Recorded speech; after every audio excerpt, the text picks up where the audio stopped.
Представата Пчелите ќе умрат преку 3 интервјуа на научници отвораат теми за иднината на човештвото и планетата, за моралот и начинот на живот на современиот човек, за етиката на научниците. Интервјуата на тројцата актери со невидливите интервјуирачи ги внесоа присутните во глобалните проблеми и предизвици за кои ретко отворено се разговара. Тоа е еден од последните борци за спас на планетата и животот на неа. Ова е како еден последен апел, затоа што известна е иднината. Точно не се знае за колку години ќе се случат сериозни работи. Многу научници веќе се свесни за тоа, работат.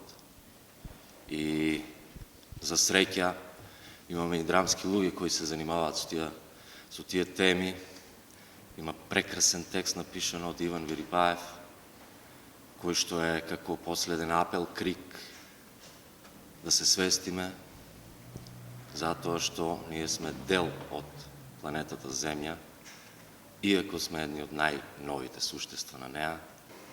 Во представата играм улогата на Рејчел, млад биолог, која што работи во Ватикан. Представата Пчелите ќе умрат или нова конструктивна етика е представа која што треба да не замисли сите нас за нештата кои што ни предстојат.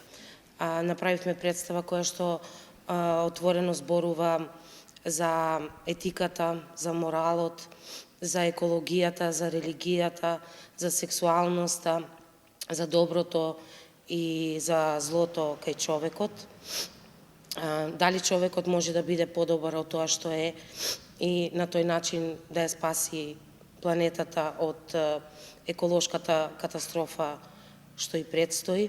И сакам да ја поканам публиката да види нешто ново и поразлично на сцената на Аструмичкиот театар. Оваа представа е во копродукција на театарот Антон Панов и фестивалот на камерен театар Ристо Шишков. Идејата е да се представи на повеќе фестивали во регионот. Се надевам ќе имаме добра представа која ќе ја сака публиката, која ќе ужива да ја гледа. На некој начин и отвараме некои теми кои се нови во нашето општество. Представата во следните седмици ќе биде на репертоарот на Струмичкиот театар Антон Панов.